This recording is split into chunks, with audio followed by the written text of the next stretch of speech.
Salve, salve, nação tricolor, sejam todos bem-vindos a mais um episódio do Glória e Tradição, o podcast da torcida do Fortaleza.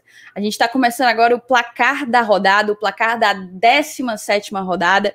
Para quem é do YouTube e não conhece esse nosso formato, basicamente é um programa um pouco mais curto em que a gente faz uma análise dos resultados, dos confrontos diretos daquela galera que está ali lutando pela permanência, assim como Fortaleza, as probabilidades de Libertadores, probabilidade sul-americana, probabilidade de rebaixamento. Claro, a gente não pode esquecer que esse é o nosso principal objetivo, permanecer na Série A, e tudo mais que possa se relacionar, que possa ser pertinente em relação à rodada que se encerrou agora há pouco. A gente está gravando na noite da segunda-feira. Eu te peço desde já para tu papocar esse dedo no like, se inscrever no nosso canal, ativar o sininho das notificações. É importante demais para o nosso trabalho. Você responde para o YouTube, você diz para o YouTube que o vídeo tem um conteúdo interessante e isso melhora o nosso engajamento. Então, por favor, não economiza no like, se inscreve no nosso canal e compartilha o link desse vídeo com todos os teus grupos aí de torcida tricolor. A gente só através de vocês, a gente vai chegar a mais e mais torcedores, beleza? Então, começando essa 17ª rodada, eu primeiro recepciono e dou boas-vindas ao meu amigo Helenilson Dantas, membro aqui do podcast. Seja bem-vindo, amigo. Opa, é um prazer. Agora, dessa vez eu que estou inaugurando aqui esse formato, né? Pela primeira vez participando aqui pelo YouTube. E a gente vai fazer esse placar da rodada aqui.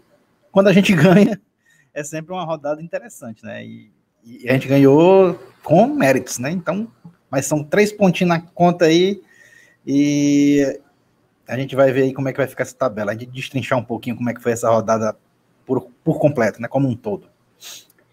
Vamos lá. A rodada ela começou no sábado, né? No sábado ali às 19 horas com o nosso co-irmão lutando contra Fluminense lá no Maracanã. Um empate em 2-2 foi o resultado de Fluminense e Ceará. Logo depois a gente teve Curitiba e Santos no Couto Pereira. O Curitiba perdeu para o Santos 2-1 para o time da Baixada Santista. Aí tivemos também Atlético Goianiense e Atlético Paranaense se enfrentando lá no Olímpico, em Goiás. 1-1 para os dois. Outro empate de São Paulo e Grêmio lá no Morumbi, na casa do Tricolor Paulista. Um empate em 0-0. Há boatos aí que o Grêmio foi meio que garfado, né? Que foi roubado, assaltado em pleno Morumbi. Isso aí faz com que a gente tenha que abrir o olho, porque o nosso adversário do próximo domingo é justamente o São Paulo Futebol Clube em seus domínios, né? Em sua casa.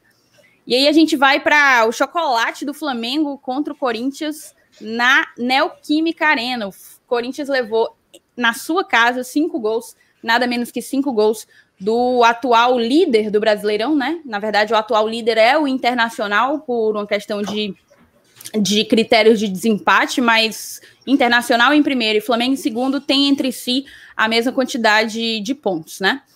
O Internacional enfrentou o Vasco, venceu o Vasco em 2-0 no Beira-Rio. Bragantino venceu por 2-0 também o Sport. O Sport vem assim num declínio que depois eu vou querer uma opinião tua, Helenilson, sobre alguns personagens desse nosso Campeonato Brasileiro que estão tomando rumos um pouco diferentes, né?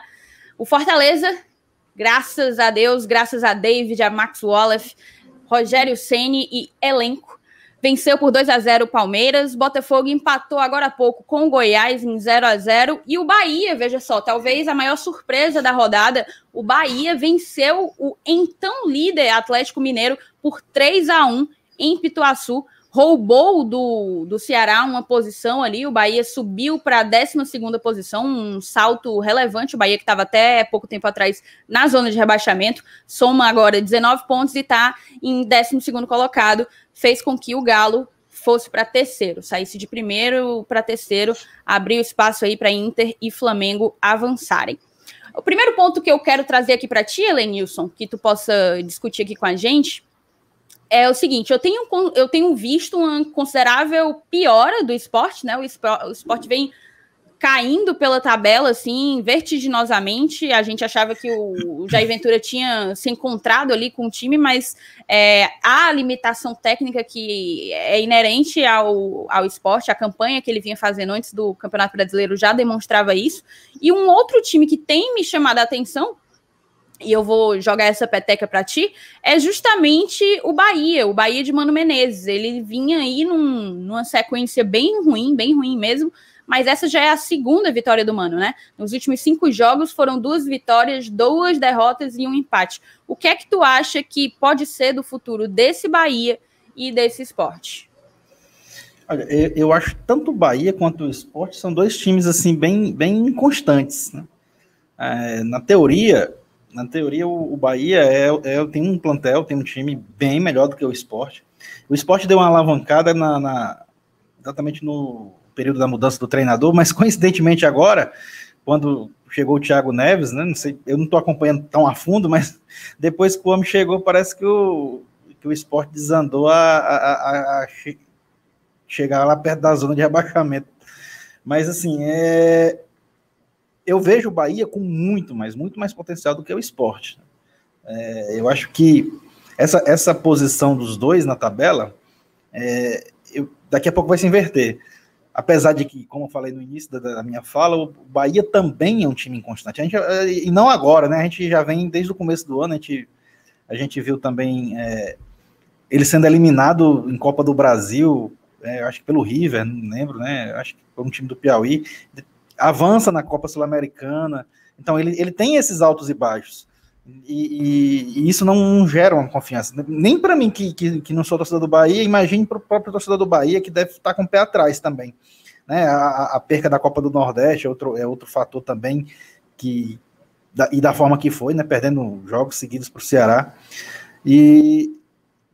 Mas mesmo assim, com tudo isso, eu acho o Bahia com mais potencial que o Sport, né? Com mais time que o Sport. E eu acho que a nossa briga, pelo menos quando a gente começou o campeonato, era mais com o Sport, mas eu acho que ainda vai ser mais com o Bahia daqui para o final. Assim como foi ano passado, aquela briga para saber quem era o melhor nordestino, o co-irmão, como você chama também, pode entrar nessa briga. Enfim, mas eu acho que o Sport, dentre os nordestinos, é o que eu, no começo do campeonato, é o que eu menos apostava. E mesmo assim, agora, mesmo com a posição dele na tabela, eu acho que entre os nordestinos, eu acho que ele só está atrás da gente.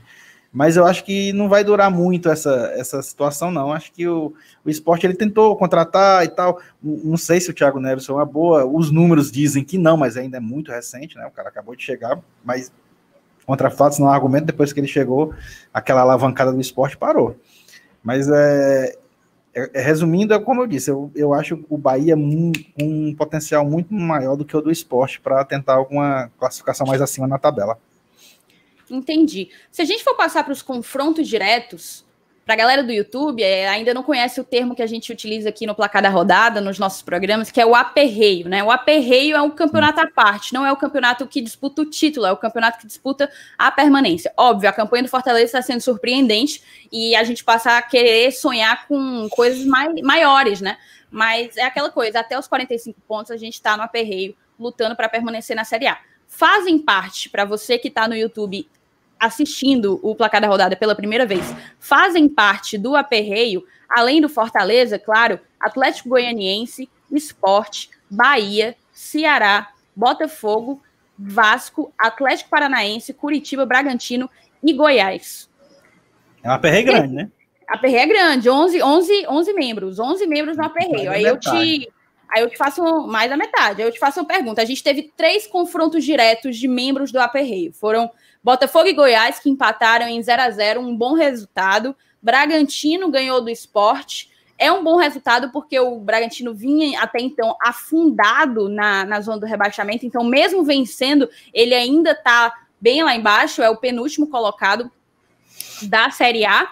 E o terceiro confronto direto foi Atlético Goianiense e Atlético Paranaense, um duelo de Atléticos, empataram em 1-1. Então, também um bom resultado. Aqui a gente está sempre dizendo, né? Não sendo Fortaleza, o ideal é sempre o empate. Desse confronto direto, eu vou te passar outro questionamento. A gente tem desses confrontos diretos, o Botafogo ali embaixo, mas o Curitiba tá muito mal das pernas. Atlético Paranaense, surpreendentemente, tá na zona de rebaixamento com 16 pontos, é o 17º colocado, mas o Corinthians, cara, o Corinthians e Vasco estão ali com 18 pontos, são o 15º e o 16º. Elenilson, tu acha que tem mais gente aí para entrar nesse aperreio, gente para sair? A gente sabe que há uma ansiedade do Fortaleza mesmo, da torcida do Tricolor, para dizer, não, a gente não disputa mais isso, a gente agora tá pensando em Sul-Americana e Libertadores. Em que momento tu acha que o Fortaleza pode sair do aperreio e times como Corinthians e Vasco, o Vasco já tá, né? Mas principalmente o Corinthians podem entrar? Um exemplo interessante dessa surpresa é esse confronto que você falou aí entre Atlético Goianiense e Atlético Paranaense, né? Um jogo entre os dois. E se você dissesse assim, um tá em nono lugar com 22 pontos e o outro está na zona com 16. Eu ia dizer que era o contrário, que era o Atlético Goianiense que estava na zona e o Atlético Paranaense lá em cima, porque o Atlético do Paraná não tem só um H a mais que o Atlético Goianiense, né? Tem um elenco bem melhor, né? Não tem nem como comparar. É um time que vem de umas conquistas importantes, umas conquistas recentes, mas assim, você disse que pode ter gente entrando e pode ter gente saindo, né? Como o próprio Atlético Goianiense, que está em nono lugar, ele pode ser um dos que vai sair desse aperreio, né? Com uma surpresa. Assim como é a entrada do Furacão, né, nessa briga. Ninguém, pelo menos eu, não colocava o Atlético Paranaense no aperreio inimaginável. Ainda mais depois da nossa estreia aqui no Castelão contra eles, que a gente perdeu aquele jogo, né? Graças a Deus ali foi um ponto fora da nossa curva, né? Nossa única derrota em casa. Não se tornou a nossa constante, pelo contrário, a gente até está fazendo uma boa campanha dentro de casa, mas é assim, eu acho que para definir mesmo quem vai chegar e quem vai ficar, eu acho que ainda vai demorar aí umas 8 ou 10 rodadas, vai chegar na metade do segundo turno, é que a gente vai ter uma noção de trancar a porta e jogar a chave fora, porque por enquanto vai ter gente entrando, vai ter gente saindo, e ninguém está garantindo ainda não. Pois é, o fato é que a nossa vitória sobre o Palmeiras fez com que, e o próprio empate do Fluminense com o co-irmão fizeram com que o Fortaleza ele chegasse à 7ª colocação, mas melhor ainda, não se deslocasse tanto, não se distanciasse tanto desse bloco de cima, né? Acima do Fortaleza vem aí com 26 pontos, Fluminense, Santos e São Paulo e Santos com 27. Apenas 3 pontos, a gente está com um jogo a menos do que eles, com exceção de São Paulo, que tem 2 jogos a menos, mas Santos e Fluminense já jogaram 17 jogos, Fortaleza só jogou 16, então é aquela coisa, em supondo que esse jogo a menos que a gente tem seja uma vitória, a gente já estaria ali aos 27 pontos, empatado com São Paulo, Santos, a gente ia definir ali, em número de vitórias empatado também, a gente ia ter que definir quem ia ficar na 4ª colocação, G4, pelo critério de desempate, saldo de gol e cartões. Um outro ponto interessante é que se a gente for olhar para 2019, as pessoas que estavam na zona de rebaixamento, naquela altura, na 17ª rodada, ao final da 17ª rodada, em 2019, estavam na zona de rebaixamento Chapecoense, Fluminense, CSA e Avaí. Caíram Chapecoense, CSA e Avaí. O Cruzeiro vinha em 16º, né? Então só o Fluminense conseguiu escapar daí. O fato é que nessa altura, no campeonato do ano passado, as coisas não mudaram tanto ali na zona de rebaixamento, o que nos dá uma perspectiva interessante, já que o Fortaleza está muito mais próximo do pelotão de cima do que do pelotão de baixo, né? Para se ter uma ideia, a gente está aí a 8 pontos da zona de rebaixamento e a 10 pontos do primeiro colocado, porém a apenas 7 do terceiro, que é o Atlético Mineiro. O que é que tu acha desse momento, da campanha que o Fortaleza vem fazendo? A gente pode agora fazer um paralelo com 2019. Nessa altura, a gente estava em 2019 em 12º colocado, 5 posições abaixo, né? Apesar de apenas 3 pontos a menos, uma vitória de diferença. Na verdade, 3 empates. A gente deixou de perder 3 vezes para empatar 3 vezes a mais. Naquela altura, a gente tinha a mesma quantidade de vitórias. E um outro diferencial tem sido o fato da gente estar marcando menos gols mas levando consideravelmente menos gols também, né? Eu queria que tu fizesse um apanhado dessa campanha do Fortaleza, como que tu enxerga o caminho, a trajetória que o Tricolor de Aço tem perpetrado até aqui. Falando especificamente da gente, esse fator de levar menos gols, eu acho até mais interessante do que fazer mais gols. Se você olhar historicamente, é mais difícil um time ser rebaixado, aquele time que toma pouco gols, do que aquele que marca muito gols, mas também sofre uma quantidade de gols maior. Tem um ataque muito bom, mas uma defesa ruim. Esse time, ele estatisticamente, ele é mais propenso a cair do que um time com uma defesa mais sólida, que toma menos gol e mesmo marcando menos gols. Um time que tem apresentado essa característica esse ano aqui tem sido o Bragantino, né? O Bragantino, normalmente, ele tem um volume ofensivo, digamos assim, muito, muito alto. Ele costuma fazer muitos gols, mas ele leva gol demais. O próprio Bahia. O Bahia fez 22 gols. O Fortaleza fez apenas 16, mas o Bahia levou 25, né? Então, isso acaba que traz um elemento de desequilíbrio que não é interessante para quem quer buscar objetivos maiores, mais difíceis num campeonato de pontos corridos. Se a gente for querer, ainda continuar na sua comparação aí com o ano passado, né? Na 17ª rodada, você falou que só o Fluminense saiu da zona. Na 19ª rodada, 2 rodadas depois, o Z4 já foi o mesmo da 38ª, né? Com o Cruzeiro entrou e os 4... Que terminaram o primeiro turno foram exatamente os 4 rebaixados. Se por acaso a gente tiver de seguir o mesmo roteiro, provavelmente só o Atlético Paranaense iria sair daqui. Mas assim, a gente olha, por exemplo, para o Goiás tem só 15 jogos, né? Mas o fator de ter jogos a menos, ele pode ser até interessante para quem está lá em cima. Mas para quem está lá embaixo, geralmente o cara tem dificuldade de vencer jogos, por isso que ele está lá embaixo. Então, o fato dele ter jogos a cumprir significa, quem sabe, mais sofrimento. Não quer dizer que ele vai ganhar. Não necessariamente garante pontos, né? Exatamente. Então, ele vai ter que jogar esses jogos. Isso é que é a parte ruim, vai ter que jogar. E não vem acontecendo os resultados dentro de campo. Então, eu acho que a situação do Goiás, do Coritiba e do Bragantino, por enquanto, se desenham como uma das mais perigosas do campeonato.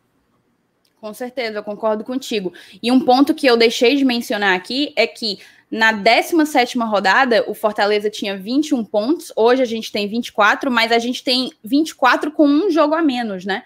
O jogo adiado da Copa do Brasil, a gente teve que jogar contra o São Paulo e acabou postergando um jogo da Copa do Brasil. Então, vamos supor que se fosse uma vitória, a gente teria, então, uma diferença aí de 6 pontos dessa campanha para a campanha do ano passado. Se fosse um empate, a gente teria uma diferença de 4 pontos da campanha desse ano para a campanha do ano passado. Tem sido realmente bastante satisfatório. Eu acho que o Fortaleza tem surpreendido porque um elemento que tem feito muita falta, eu não tenho a menor dúvida, tem sido a torcida. Isso eu vi uma discussão hoje no Twitter nesse sentido de que, cara, imagine se esse time tivesse com os 40 mil torcedores que normalmente coloca. Porque o Fortaleza, quando começa a embalar, é lotação, jogo de quarta, 9h30 da noite, vai dar seus 30 mil facilmente, entendeu? Então, é aquela coisa. Se a gente tá nesse nível, eu acredito que se houvesse, a gente não tivesse nada de toda essa desgraça de Covid-19, de pandemia e todo o resto que enfim, a gente está vivendo nesse momento complicado, eu tenho certeza que talvez o nosso time ainda pudesse ter um gás maior. Mas é aquela coisa, né? Não adianta chorar, é aquela coisa. Tá todo mundo sem torcida. Mas com certeza a nação tricolor faria um diferencial para o Fortaleza. O que é que tu acha? O lado bom de eu não ter ido pro jogo ontem contra o Palmeiras é porque se eu tivesse lá, eu ia sentir falta do Felipe Melo saindo de campo ali, de frente para mim na Prêmio, que eu tava doido para repetir um gesto que ele fez ano passado, que eu ia ficar só na vontade. Ainda bem que eu não tava lá para passar por essa frustração.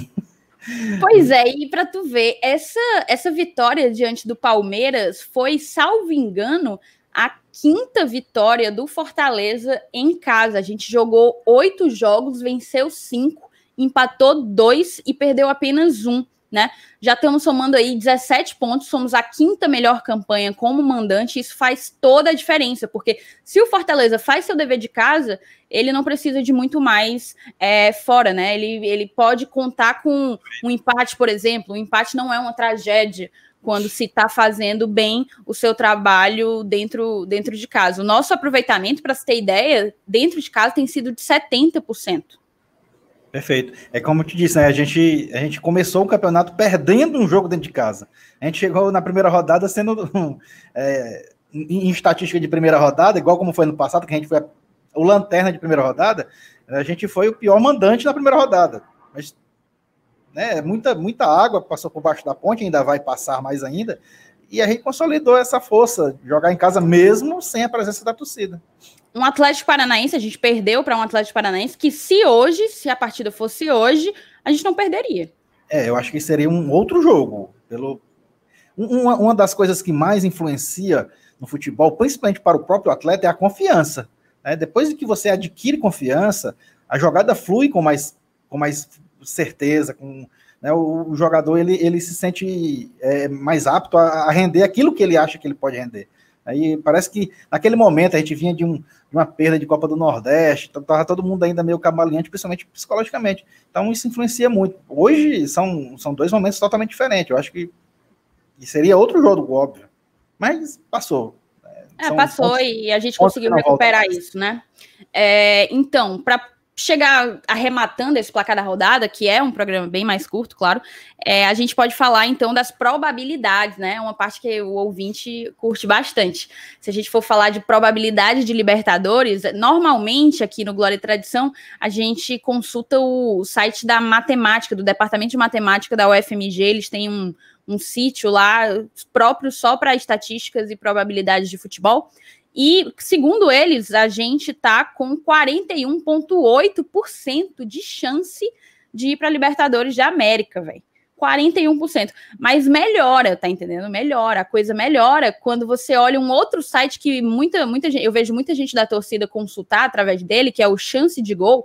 No Chance de Gol, eu não vou saber explicar para quem está assistindo a gente, para quem está ouvindo a gente, qual é a diferença no método do cálculo, né? Mas no Chance de Gol, a gente está aí com 62,4% de chance de ir para a Libertadores da América. Eu não sei nem o que te explicar, eu não sei nem... É aquela coisa, sabe aquele meme do Ronaldinho Gaúcho? Estão deixando a gente sonhar? É mais ou menos esse feeling, essa sensação que eu estou vivendo. A única coisa que eu tenho certeza é que esses 2 sites devem estar bloqueados no PC do nosso amigo Saulo Alves. Com certeza, porque a zica é medonha, é verdade. Mas você sabe que o Saulo vive com os cálculos dele, as planilhas, ele tem as planilhas próprias, né? Então, queria saber como é que estão as planilhas de Saulo Alves. Um beijo para você, amigo. Falando em Saulo Alves, vou aproveitar, inclusive, para agradecer. Estou aqui com o meu presente de aniversário, eu que fiz aniversário junto com o Tricolor de Aço no dia 18 de outubro. Ganhei esse presente do grupo de padrinhos, do grupo de apoiadores do Glória e Tradição, que tem se tornado um grupo de amigos. A gente foi para uma resenha nesse último final de semana. Assim, o que aconteceu lá, fica lá, porque fatos muito pesados. Então, eu estou agradecendo aqui de coração todos os nossos apoiadores que estão lá sempre com a gente, vestindo a camisa do Glória e me vestindo de Fortaleza também. Muito obrigada. Um beijo para todos vocês. Para quem ainda não é apoiador, confere os links que estão na descrição desse programa. A gente está no Apoia-se e no PicPay. Você pode se tornar um padrinho ou uma madrinha do Glória e Tradição, beleza? E vamos então falar de probabilidade de Sul-Americana, Helenilson. No site da UFMG, a gente está aí com 44% de chance de ir para a Sul-Americana, um pouquinho a mais do que para a Libertadores. Já no chance de gol, a coisa inverte. A gente tem menos chance de ir para a Sul-Americana. Porque se a gente tem mais de ir para a Libertadores, quem vai para a Libertadores não vai para a Sul-Americana, não é isso? Ou é um ou é outro, né? Então, ou é um ou outro. A gente está com 36% apenas. Não pode somar a probabilidade para dar mais de 100% entre elas duas. Porque só ou vai para um ou para outro. Faz todo sentido. Mas mesmo assim, é uma estatística que, apesar da gente ainda estar concluindo o primeiro turno do campeonato, mas é animador, né? A gente pode dizer pelo menos isso, que é animador. Eu não vou dizer que é animador, não é só por causa de posição de tabela, de ponto conquistado, não. mas pelo futebol praticado. A gente não vê o Fortaleza jogando um mau futebol, a gente vê o time jogando bem. Esse é o maior alento, não somente uma posição na tabela. A posição na tabela foi conquistada com vitórias, com um futebol bem jogado. Então, esse sim é que é a maior perspectiva que a gente tem para conquistar quem sabe, uma vaga dessas duas competições sul-americanas. Com certeza. E só para fazer o arremate definitivo, então, a gente aqui falando de probabilidade de Libertadores e de Sul-Americana, em contrapartida, inversamente proporcionalmente, um número inversamente proporcional, a chance do Fortaleza de ser rebaixado no site do Departamento de Matemática da UFMG está em 2,5%, apenas 2,5%. No chance de gol, a gente tem 0,2% de probabilidade de rebaixamento. Para você ter uma ideia, é menor do que a probabilidade de título. A probabilidade de título é 0,5%. A de rebaixamento está em 0,2%. Eu confesso que eu confio mais nos números do Departamento de Matemática da UFMG, mas não deixa de empolgar a gente ver assim, uma estatística que me diz que eu tenho 60% de chance de, sei lá, talvez enfrentar um Boca Juniors em Buenos Aires. O que é que tu acha? Inclusive, seria sensacional uma vaga numa competição de Libertadores, mesmo que seja numa pré-Libertadores, para você jogar esse mata-mata, porque não somente valeria para a gente conquistas atuais, mas principalmente para o ano seguinte, né? Garantiria vaga nas oitavas da Copa do Brasil, garantiria, quem sabe, né, um aumento da probabilidade de permanência do nosso treinador, que a gente sabe que essa sequência de 1, 2, 3, 4 anos, a tendência é cada vez mais solidificar um trabalho e o cara conhecer, ter o elenco na mão, isso tudo ajuda. Então, uma conquista dessa, de uma vaga dessa, seria sensacional, seria massa demais, porque aumentaria muito a probabilidade para o ano seguinte e se tornaria uma bola de neve no bom sentido, né?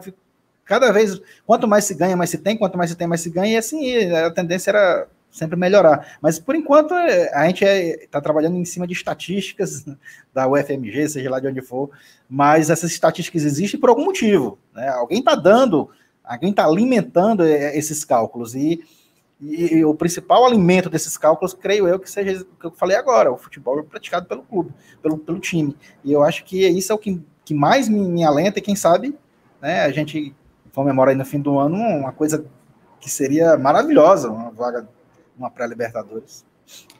Sem sombra de dúvidas. Para concluir aqui o programa, já nessa reta final, a gente tem que lembrar que o Fortaleza não joga na 18ª rodada do Campeonato Brasileiro, né? A gente folga mais uma vez, é o jogo contra o Bahia, que foi adiado, porque a gente tem agora uma final de Campeonato Cearense na próxima quarta-feira, e o jogo de volta da Copa do Brasil contra o São Paulo, como eu adiantei no início do programa, no domingo, um jogo de Copa do Brasil num dia um pouco excepcional, né? Normalmente a competição acontece em meios de semana, mas a gente vai ter esse jogo de volta no domingo por conta de uma participação do São Paulo na própria Sul-Americana.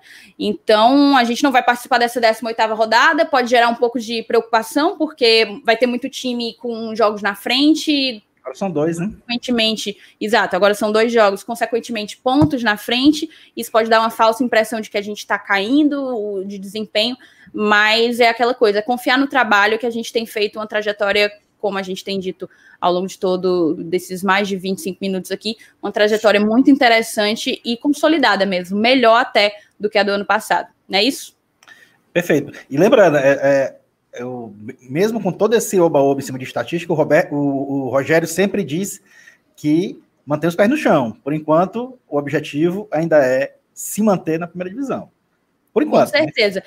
Para você ter uma ideia, se a gente pensa em 45 pontos, vamos arredondar para 44, porque 45 não divide por 4, mas a gente está aí, então, a uns 60% do nosso objetivo, antes mesmo da metade do turno, não é isso? Por aí, quase isso. a gente já deve estar perto dos 60% da permanência, né? Da quantidade de pontos mínima para permanecer na elite do futebol brasileiro. Acho que é isso, acho que a gente conseguiu explorar bem a rodada 17 da Série A. E eu volto a pedir para você deixar o seu like, deixar um comentário, conta pra gente o que é que tu acha. Fortaleza vai pra Sul-Americana, vai pra Libertadores, não vai pra canto nenhum. Fala pra gente nos comentários, deixa teu like, se inscreve no canal. Não deixa de compartilhar esse vídeo com todo mundo, todo torcedor tricolor que tu conhecer. A gente depende de vocês para chegar mais longe, beleza? Muito obrigado pela companhia, Elenilson. Beleza, eu que agradeço. Saudações tricolores. Saudações tricolores, galera. Até a próxima. Salve, salve.